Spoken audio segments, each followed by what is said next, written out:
जगह है ये?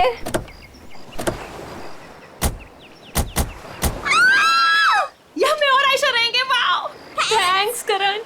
इतना तो मैं कर सकता हूँ ना तुम लोग के लिए।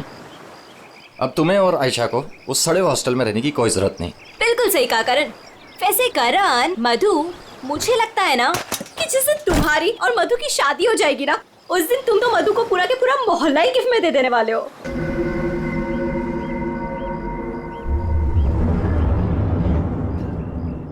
लगता है सामने वाले घर में कोई रहता है।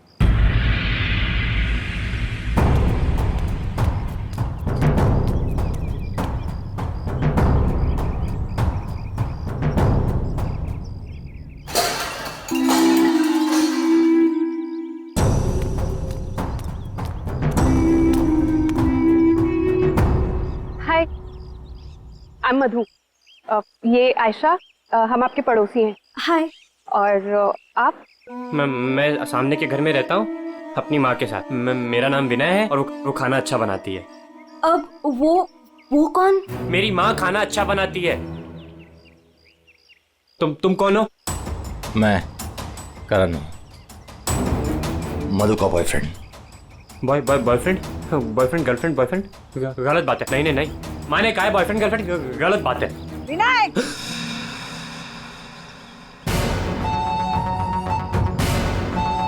घर में चलो।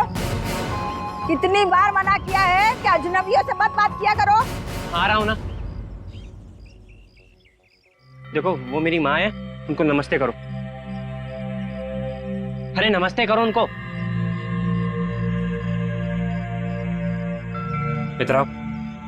इधर आओ। अंदर चलो। आ रहा हूँ। सुनो, 8 बजने से पहले घर के अंदर चले जाना, ठीक है? क्योंकि 8 बजने के बाद ना वो आ जाता है। वो कौन है? मरमैन। लेकिन याद रखना, दरवाजे खोलना मत। अम्मी नहीं खोलते, कोई नहीं खोलता। ध्यान रखना, दरवाजे मत खोलना, ठीक है? मैं जा रहा हूँ, बाय।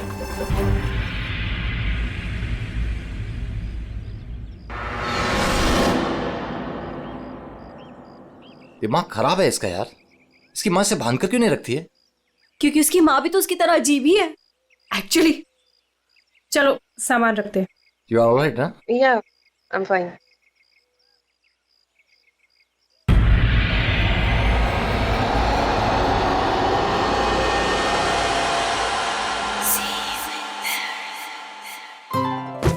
So beautiful.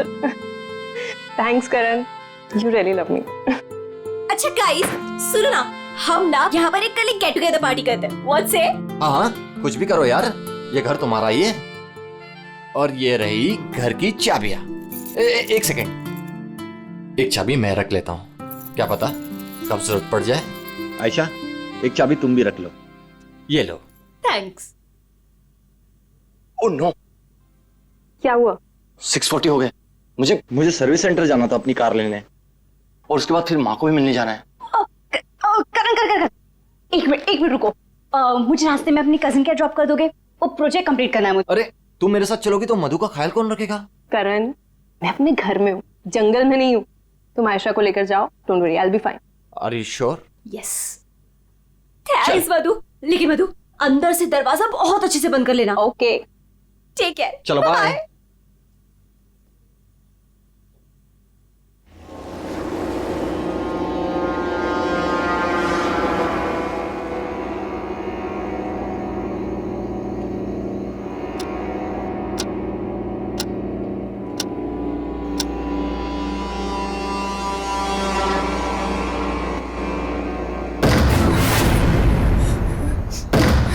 कौन है? कौन है वहां? दरवाजा खटखटाना बंद करो। डरती नहीं हूं मैं।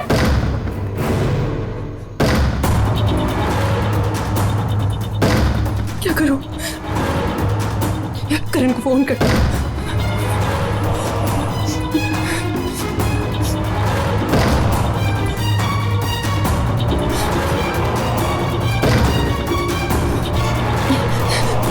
करण का फोन स्विच ऑफ जा रहा है। आयशा आयशा आयशा को फोन करती हूँ।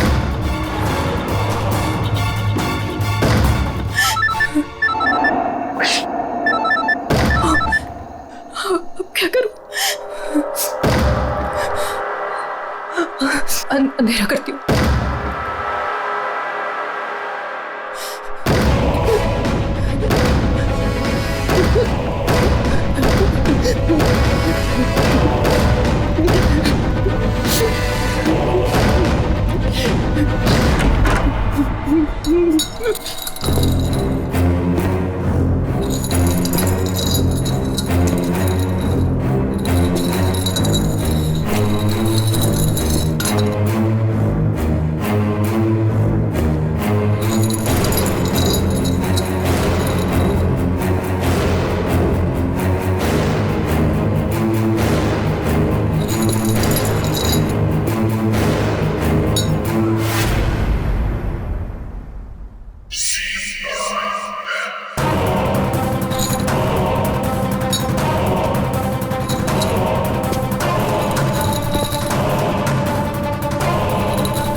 सही था यार, पर मजा आ गया। कल रात को तो क्या मस्ती मारी यार। अरे पूछो मत यार, मजा आ गया था बहुत। बस बस बस रोक दो भैया, रोक दो। Thank you. अरे मधु ना आज मेरी जान ही ले लेने वाली है। एक तो मैं अपना फोन भूल गई, रात को घर भी नहीं आई। लगता है आज तो मुझे ना पक्का इस घर से निकाल ही देने वाली है। अरे अगर वो तुझे घर से निकाल देगी तो हम तुझे घर के अंदर फिर से डाल देंगे। क्यों अभी? ओहो मैडम, घर से तो तब निकलोगी जब घर के अंदर जाओगी। जाओ, डोरबेल बजाओ, मधु को लेके लंच पे जाना है, वीकेंड की प्लानिंग करनी है। गो फास्ट। जा रही हूँ। और जल्दी आओ।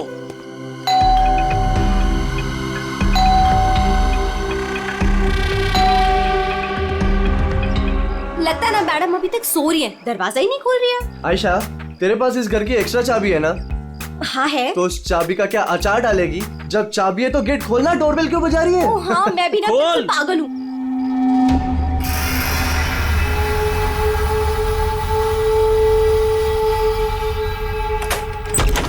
मधु, अरे मधु, कब तक सोएगी? उठ मधु, मधु, मधु, अरे उधर देखो यार।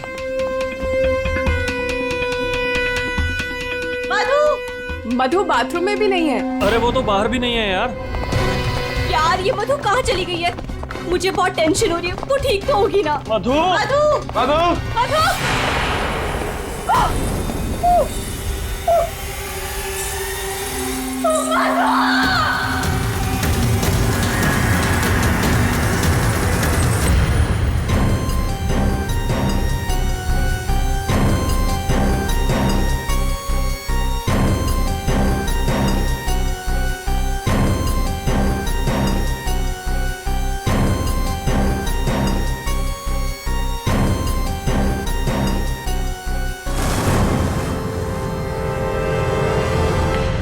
Abhijit,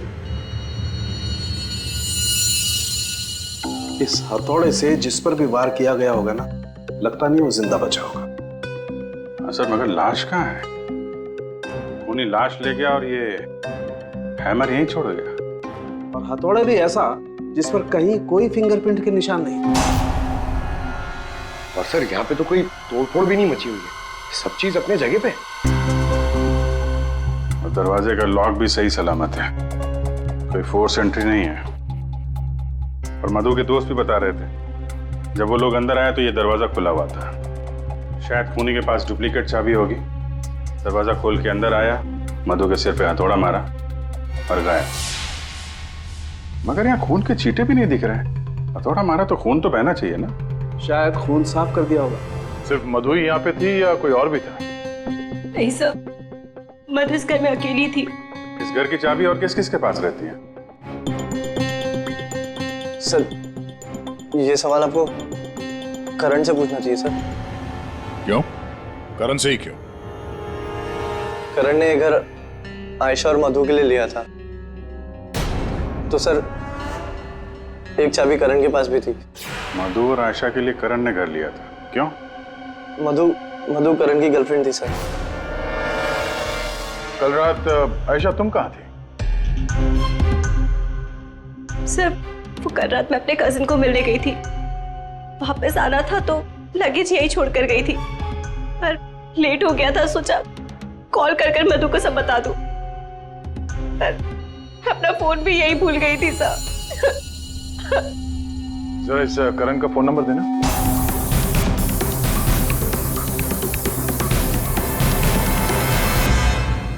sir of. वो मेरे पास उसकी मम्मी का नंबर है। कल करण जब मुझे कजिन के यहाँ छोड़ने गया था तो कह रहा था कि वो घर जा रहा है मम्मी के पास।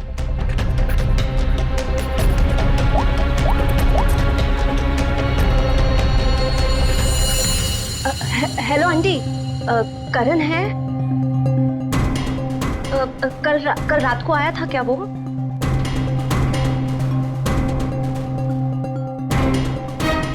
नहीं आंटी, कुछ नहीं, हो सकता है मधु के यहाँ गया हो। मैं आपको बाद में कॉल करती हूँ। तो करण कल रात अपने घर भी नहीं पहुंचा और यहाँ भी नहीं आया। सर मुझे आपको एक बात बतानी थी। वो हमारे नेबर्स जो है ना, उन्होंने कहा था कि यहाँ पर एक हैमर मैन आता है रात को, तो कहीं उसने तो कुछ नहीं कर दिया। Hammer man? किसने बताया तुम्हें? ये कौन है? विनय बेटा, कोई आ रहा है? हाँ माँ, कोई याद हो रहा है।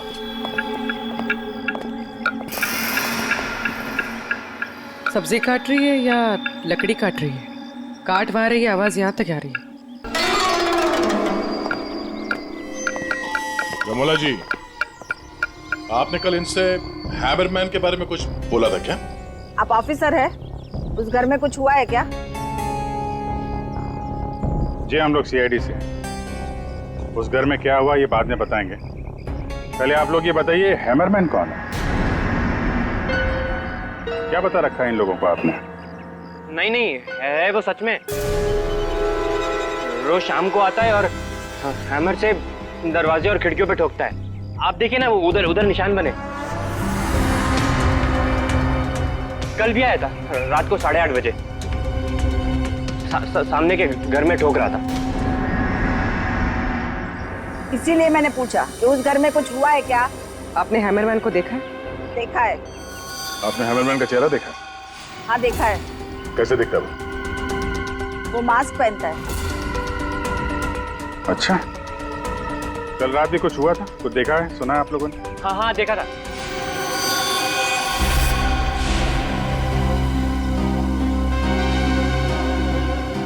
रमोला जी,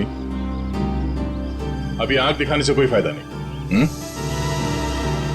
बोलो, क्या देखा था तुमने?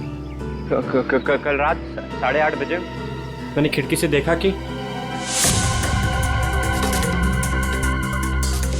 बस फिर मैंने नहीं देखा। माँ ने खिड़की बंद कर दी। एक आदमी और एक औरत। वो आदमी तो करण हो सकता है। और सर वो औरत? करण की कोई साथी? दोनों अंदर गए, मधु का खून किया और लाश लेके पीछे के रास्ते से निकल गए। एक बार पीछे की तरफ देख लेते हैं। आप लोग यहीं पे रुकिए। पूर्वी, इनसे हैमरमैन का स्केच बनवाओ। पीछे के दरवाजे से वही घुसेगा जिसे अपने पड़ोसियों की नजरों से बचना होगा। वो नहीं होगा जो मधु को लेकर निकल गया।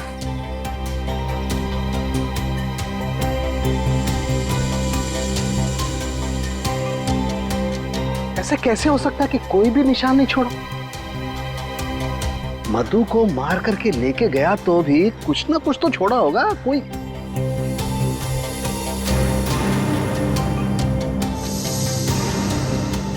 एक मिनट, ये क्या है?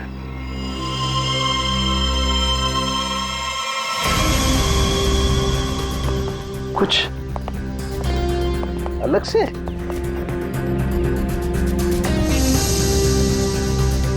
नी मिट्टी यहाँ पे?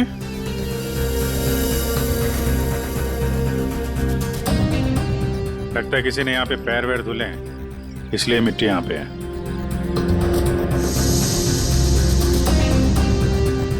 अभिजीत, ये मिट्टी में जो है ये बहुत खास है।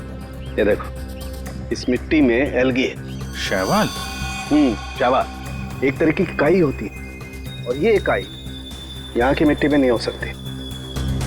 ये तो ऐसी मिट्टी में होगी जो पानी वाली जगह होगी, कोई तालाब, कोई झील, कुछ ऐसा। झील, तालाब? ये तालाब है जो मधु के घर से सबसे नजदीक।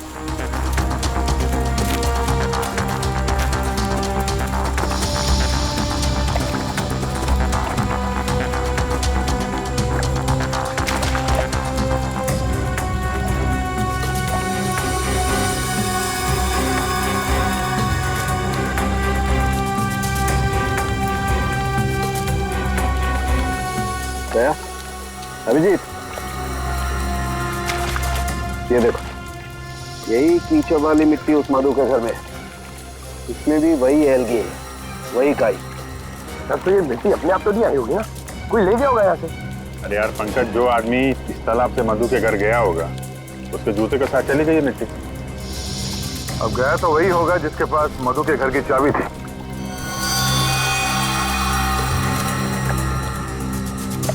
पर कौन गया होगा? अब चाहे वो हैमरमैन हो या फिर कोई और। हैमरमैन? ये हैमरमैन ने किया है क्या? वो काम तो उसी का ही लग रहा है। हाँ,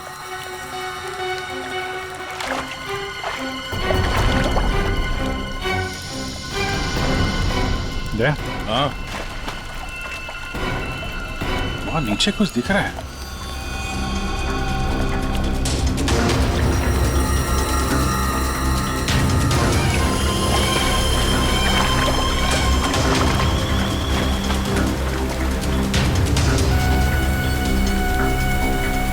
हाँ, कुछ है तो सही वहां पर। डाइवर्स को बुलाते हैं और क्रेन भी।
की कार है। कोमल, रोहित, ये करण की कार है ना? कोमल, रोहित, ये करण की कार है ना? पर करण अपनी कार इस तालाब में क्यों फेंकेगा? हो सकता है हैमरमैन लेकर आया हो। करण की कार का नंबर और इस कार का नंबर दोनों सेम है।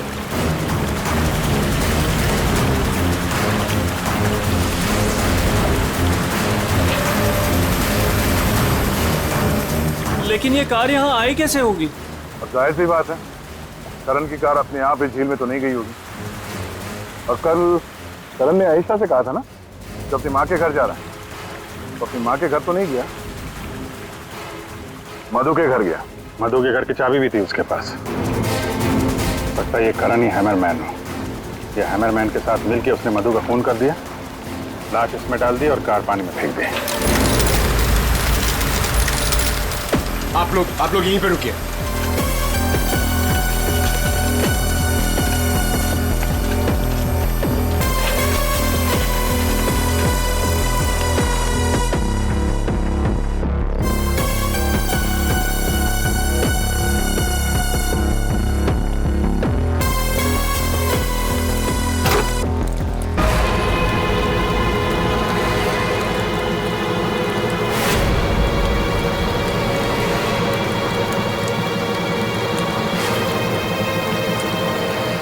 बचाओ, ये तो करण है।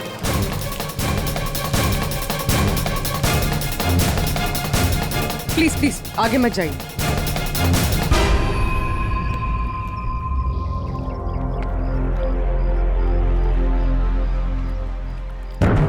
खोपड़ी बुरी तरह से टूट गई है, किसी भारी चीज से वार किया है। हथौड़े से ही मारा होगा, हैमरमैन ने मारा है। सर मतलब हैमरमैन ने करण को मारकर लाश गाड़ी में डाल दी और गाड़ी तालाब में फेंक दी।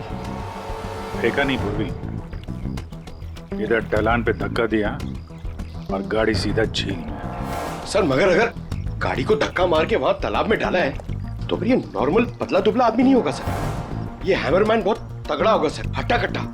या फिर दो लोग होंगे। अब ये करण तो मिल गया, मधु को ढूंढना है।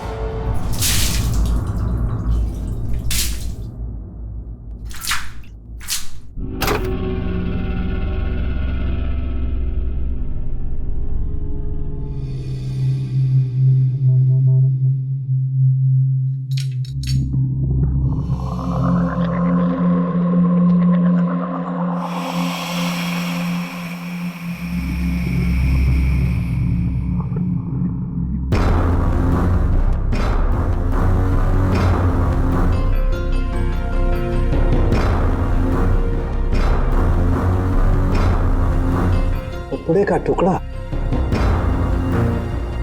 इस कपड़े के टुकड़े का रंग करण के कपड़े के टुकड़े से तो मैच नहीं करता है, तो शायद ये खूनी का होगा। सर क्या बता रहेगा? सर इस कपड़े के टुकड़े के अलावा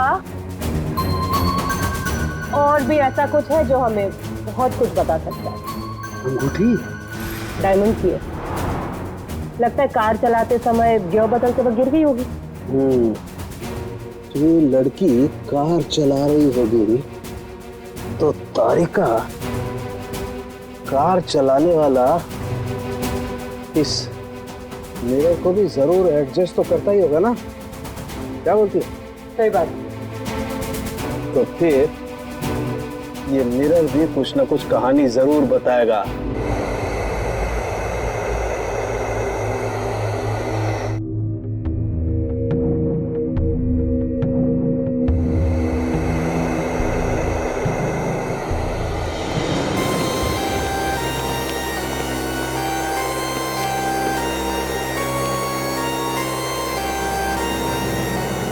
शीशे के बाल सुखा रहे हैं क्या?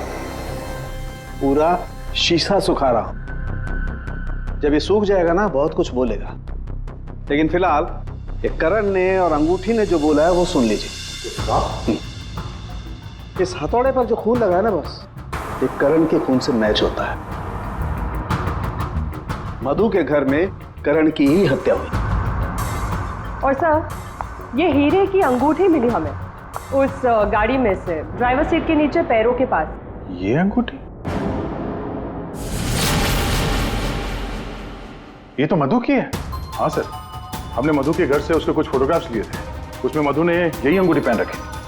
इसका मतलब वो कार झील तक मधु चला कर लाई और इसीलिए वो अंगूठी कार में गिर गई। तो क्या करण का खून मधु ने किया? नहीं दिया, मुझे नहीं लगता, ये चक्कर कुछ और ही है।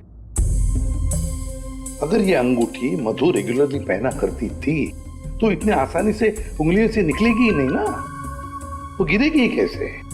वो तो जरूर वहां पर जानबूझकर डाली गई थी ताकि सारा शक मधु पर जाए और हम मधु के आसपास ही घूमते रहे। और सर मधु का भी अभी तक कुछ अता पता है नहीं। लो भाई, इस शीशे ने भी मुंह खोल दिया है। ये देखिए, इस पर बहुत सारी उंगलियों के निशान हैं। मधु यहाँ पर है नहीं, वरना उसकी उंगलियों से मैच करके दे। कोई बात नहीं सर, जब मधु मिल जाएगी तो मैच कर लेंगे। काम करते हैं, 7 बजे से लेकर 9 बजे तक ये करण कहाँ कहाँ था इसके डिटेल्स निकालते हैं, अपने आप सब कुछ पता चल जाएगा। सर करण का सेलफोन डेटा जो हमें मिला उससे ये पता चलता है कि करण और आयशा 6:44 पर मधु के घर से निकले थे और उसके बाद 7:15 पर करण ने आयशा को ए ब्लॉक पालिन चौक ब्लू पार्क पे ड्रॉप किया था और वहां से करण को जाना था अपनी माँ के घर बराली, लेकिन वहां ना जाकर ये वापस मुड़ता है और मधु के घर की तरफ आता है और उसी रास्ते में 5 किलोमीटर तक जाने के बाद सर करीब 7:30 बजे जेसी मार्केट फुलवाड़ी में वो रुकता है और यहाँ पे एक और नंबर आके उससे मिलता है सर, और ये नंबर करण के साथ करीबन 10 मिनट तक रहता है और उसके बाद वो नंबर गायब हो जाता है और वहां से करण मधु के घर पहुंचता है 8 बजे और 8:40 पर उसका फोन बंद हो जाता है। दूसरा नंबर किसका है जो करण से जेसी मार्केट में मिला था? सर रोहित का। रोहित, तुम करण का खून होने से पहले उससे मिले थे पूरे 10 मिनट के लिए, क्यों? सर मैं अपने दोस्त की मौत से बहुत ज्यादा डरा हुआ था सर, और मुझे समझ में ही नहीं आ रहा था कि मैं कैसे रिएक्ट करूं, क्या बोलूं। वो तो अचानक से उस दिन मैं उसे जेसी मार्केट में मिला, मैंने सडनली उसे वहां देखा। अरे करण, हे रोहित, कैसा है यार? कैसा है मेरा भाई? अरे तू यहाँ इस खिलौने की दुकान में क्या कर रहा है यार? तुझे यहाँ क्या जरूरत पड़ गई आने की? अरे बस ऐसे यार, किसी के लिए सरप्राइज ले रहा था और उसे सरप्राइज ही रहने दे। अच्छा सरप्राइज? चल यार, मुझे थोड़ी जल्दी है। कल मधु के इधर तू आ रहा है ना पार्टी में? हाँ कल आ रहा हूँ ना, लेकिन तू जा कहाँ रहा है? बस यार थोड़ा जल्दी में हूँ। अरे मैं तुझे छोड़ देता हूँ, चल। मेरी कार पार्क है यहाँ, तू कल मिल मुझे। अच्छा चल, सी यू, बाय।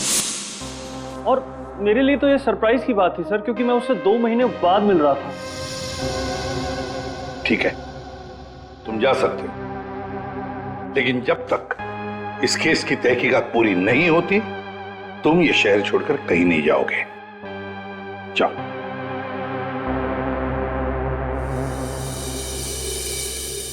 बड़ी अजीब बात है, ये करण अपने मां से मिलने जाता है लेकिन वहां नहीं जाता, जाता है खिलौने की दुकान में। क्यों? और फिर क्या खरीदता है वहां पर? और किसके लिए? उसने वहां से जो कुछ भी खरीदा होगा वो लेकर वो सीधे मधु के घर गया। तो कहीं उसने वहां से ये मांस तो नहीं लिया? और वहां से वो मधु के घर पहुंच गया जहां पे हैमरमैन उसका इंतजार कर रहा था, जिसने खून कर दिया उसका। अब ये तो कुमुद ही बता सकती है। कुमुद? सर आखिरी बार करण की बातचीत फोन पर कुमुद से हुई थी और विनय ने भी बताया था सर कि उस रात हैमरमैन के आने से पहले घर के बाहर उसने गाड़ी के हेडलाइट पे 2 लोगों को देखा था सर, एक लड़का और एक लड़की, और उस लड़की के हाथ में कुछ ऐसा था जो चमक रहा था। सर कुमुद के हाथ में भी एक ब्रेसलेट है, वही चमक रहा होगा। ये कुमुद और करण होंगे घर के बाहर।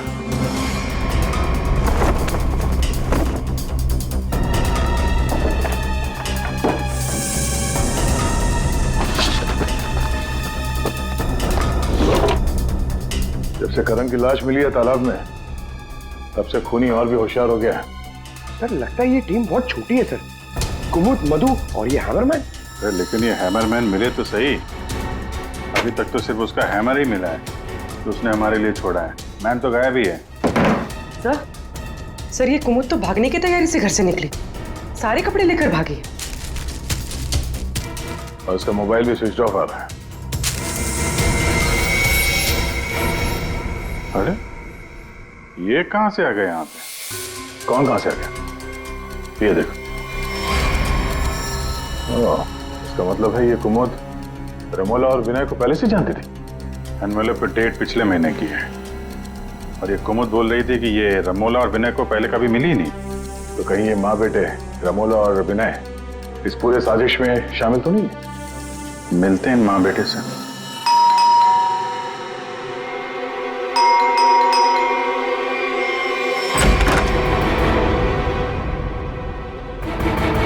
पूरी पंकज, घर की तलाशी लो, देखो कोई है क्या अंदर।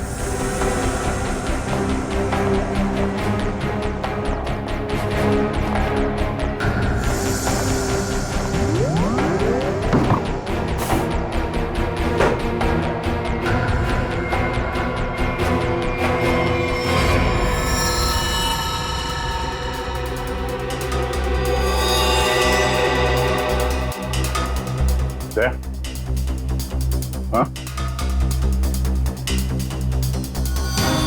ये दीवार देखो यार,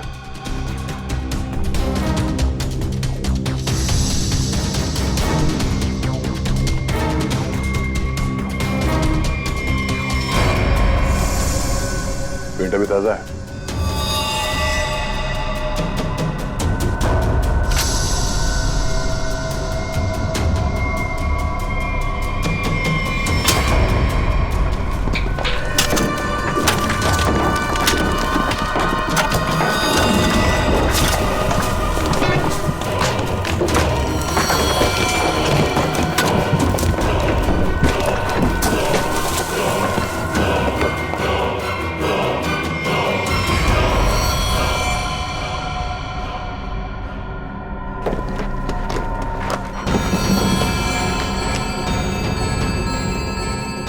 ये तो मधु है, मार के गाड़ दिया दीवार के अंदर, इसीलिए हमें ये कहीं मिल नहीं रही थी।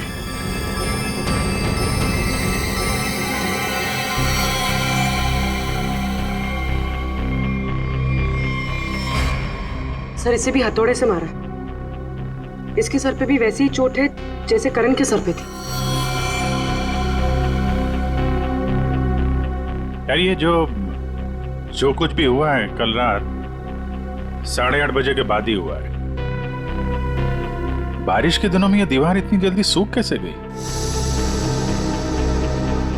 इस दीवार के प्लास्टर को सुखाने के लिए कहीं से हीटर या इंडस्ट्रियल हीटर मंगाया होगा। सर अभी यहाँ पे रास्ते पे मोड़ पे मैंने एक वो जो इंडस्ट्रियल इक्विपमेंट भाड़े पे देते ना सर, उसकी दुकान देखी थी सर। जाके पता करो। वो नहीं है, बहुत चालाक, अच्छी प्लानिंग कर रखी थी। उसको मालूम था कि मधु यहाँ सामने वाले मकान में रहने आने वाली है। और यहाँ पे हैमरमैन होने का अफवाह फैला दिया ताकि शक उस पे नहीं हैमरमैन पे जाए। और तीनों फरार हैं, रमोला, विनय और कुमुद।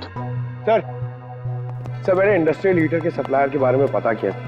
इनको रमोला और विनो के बारे में पता है, इन्होंने ही सप्लाई किया था वो हीटर। अच्छा, अब जरा ये फोटो देखिए, यही माँ बेटे आए थे आपके पास? हाँ सर, ये तो मेरे बहुत पुराने ग्राहक हैं। पुराने ग्राहक? जी सर, वो मेरे पड़ोस वाली दुकान से नाटक का सामान लेते थे भाड़े पर। और सर ये कोई किराएदार नहीं है, ना ही माँ बेटे, एक नंबर के फ्रॉड हैं, फ्रॉड। अपने आप को एक्टर बताते हैं सर। आपको पता है ये दोनों कहाँ रहते हैं?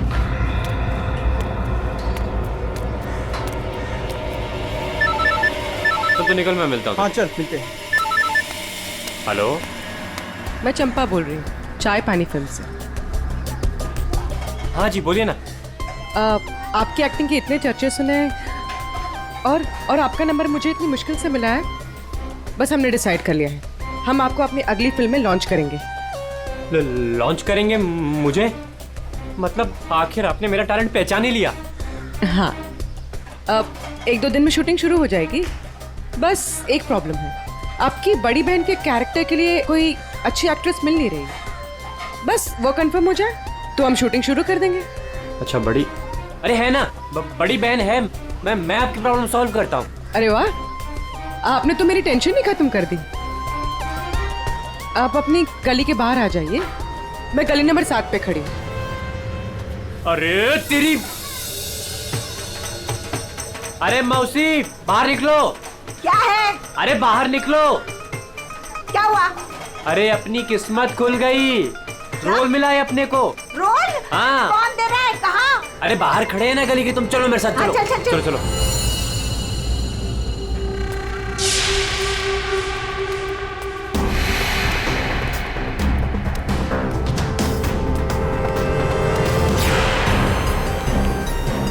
CID? हाँ CID। कहाँ जा रहा है? अच्छे मुजरिम का किरदार तो तुम लोगों ने निभा दिया, अब जरा एक अच्छे गवाह का किरदार भी निभाओ और ये बताओ कि कुमुद कहाँ है?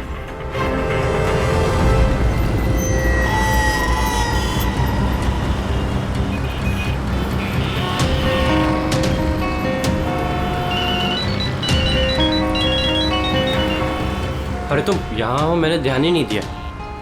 तुमने क्यों कॉल किया मुझे? सब जानते हो फिर भी। अब मैं क्या करता? सीआईडी बुलाएगी तो क्या आना ही पड़ेगा। सीआईडी? तुमने मुझे सीआईडी के कहने पे यहाँ बुलाया? मैडम आप बहुत स्मार्ट है, लेकिन हम आपसे ज्यादा स्मार्ट हैं। सर आप मेरी बात सुनिए। बात सुनेंगे आपकी, लेकिन ब्यूरो चल के सुनो। चलिए। कहाँ भाग रही मैडम? पैदल ही जाएगी क्या सीआईडी ब्यूरो तक? गाड़ी लाए हम तुम्हारे लिए। चल। और कितना इंतजार करना पड़ेगा? आखिर कोई बताता क्यों नहीं कि हुआ क्या है? जरूर बताएंगे आयशा जी, जरूर बताएंगे, लेकिन इससे पहले कि हम बताएं, तुम हमें बताओ कि हुआ क्या था। मैं? मतलब यह कि आप और मधु एक नए घर में शिफ्ट होती है, जहां पहले से ही कुछ गड़बड़ चल रही होती है। ऐसे में आप मधु को उस घर में छोड़कर अपने किसी कजिन के घर चली जाती हैं, और तो और अपना मोबाइल फोन भी वहां रख के जाती है, ताकि मधु तुमसे तो मदद ना मांगे। अजीब है ना? सर, मधु मेरी बहन जैसी थी। उसके साथ कुछ गलत करने के बारे में मैं सोच भी नहीं सकती हूँ। अच्छा, बहन जैसी थी? बहन तो नहीं थी ना? हाँ? अबीर, इस पूरे इन्वेस्टिगेशन में किसी ने तुम पर एक बार भी शक नहीं किया, क्यों? जो भी पूछा उसके बारे में तुम्हें कुछ पता ही नहीं। और जब मधु का खून हुआ उससे ठीक पहले तुम्हारा मोबाइल फोन स्विच ऑफ। कोई तुम पर शक क्यों करेगा? सर आप मुझ पर गलत इल्जाम लगा रहे हैं सर। मैं तो आयशा और मधु से सिर्फ 4 दिन पहले मिला था। मैं ऐसा क्यों करूंगा सर? और सर मेरा फोन पानी में गिर गया था, इसके लिए वो स्विच ऑफ है। हाँ, पानी में गिर गया था, उसी झील के पानी में जहां से करण की डेड बॉडी मिली थी। सर ये सारा प्लान तो विनय और अमोला ने सेट किया था। पैसों की लालच में ये दोनों इतना गिर गए कि इन्होंने अपने हाथ खून से रंग दिए, मधु को दीवार में चुनवा दिया। और सर अभी भी यही आलाप राग रहे हैं कि हमने कुछ नहीं किया। सच में हमने कुछ नहीं किया है। ये लो, फिर वही राग। फंस गए थे हम। आपको हाँ कहते तो भी फंसते, और ना कहते तो भी फंसते। एक्टिंग करने हमें नहीं मालूम था इतना कुछ हो जाएगा। तो आप लोगों के हिसाब से मधु और करण का खून हम लोगों ने किया है? उन दोनों का खून तुम लोगों ने नहीं किया है, उन दोनों का खून किया है हैमरमैन ने। और वो हैमर हमारे पास है।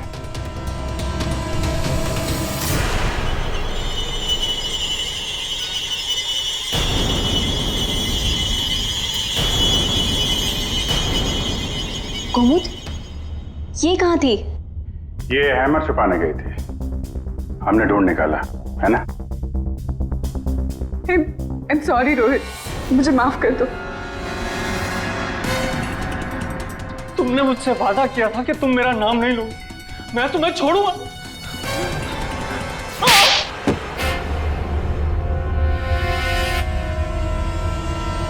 हाँ मैं हूँ वहां मरमत।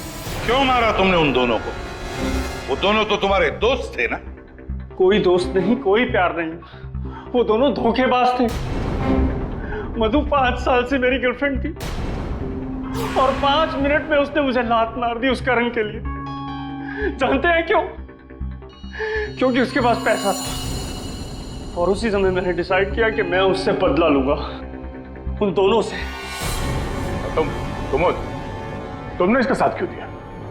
मैं रोहित से बहुत प्यार करती हूँ, मुझे उसका साथ देना पड़ा। तैयारी तो तगड़ी कर रखी थी तुमने। 3 महीने से प्लान कर रहा था मैं उन दोनों को एक दर्दनाक मौत मारने की। बस इंतजार कर रहा था। 3 महीने का इंतजार? किस चीज के लिए? सही वक्त का इंतजार। और वो सही वक्त तब आया जब मुझे करण ने मधु के लिए घर ढूंढने के लिए कहा, और उसे मैंने ये वाला घर दिला दिया, और उसके बगल वाला घर मैंने कुमुद के नाम से रेंट पर ले लिया, और वहां इन दोनों घोचुओं को रखा, इन बेवकूफों को। और हैमरमैन बनने का प्लान बनाया। बन गए हैमरमैन, ताकि तुम पर कोई शक न करे। हाँ, मानना तो मैं करण को भी चाहता था, लेकिन उस रात नहीं, उस रात मैं सिर्फ मधु को मारने आया था। मैं हैमरमैन बनकर मधु के घर में घुस गया।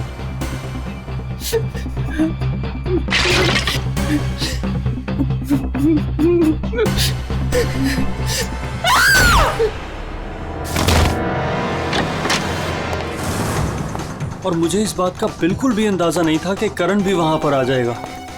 वो मधु के साथ मजाक करने आया था, नकली हैमरमैन बनकर। उसने मास्क जब मैंने उसे मार दिया तब मुझे पता चला कि वो दरअसल करण ही था। मैंने कुमोद, रमोला और विनय की मदद से दोनों लाशों को ठिकाने लगा दिया। रोहित जी, ये हथौड़ा हमें ना भी मिलता ना तब भी तुम बच नहीं सकते थे, क्योंकि करण और मधु ने मरने के बाद भी हमें बताया कि खूनी तुम हो। रोहित, कुमुद, रमोला और विनय, तुम सब ने मिलकर मधु और करण का खून किया है।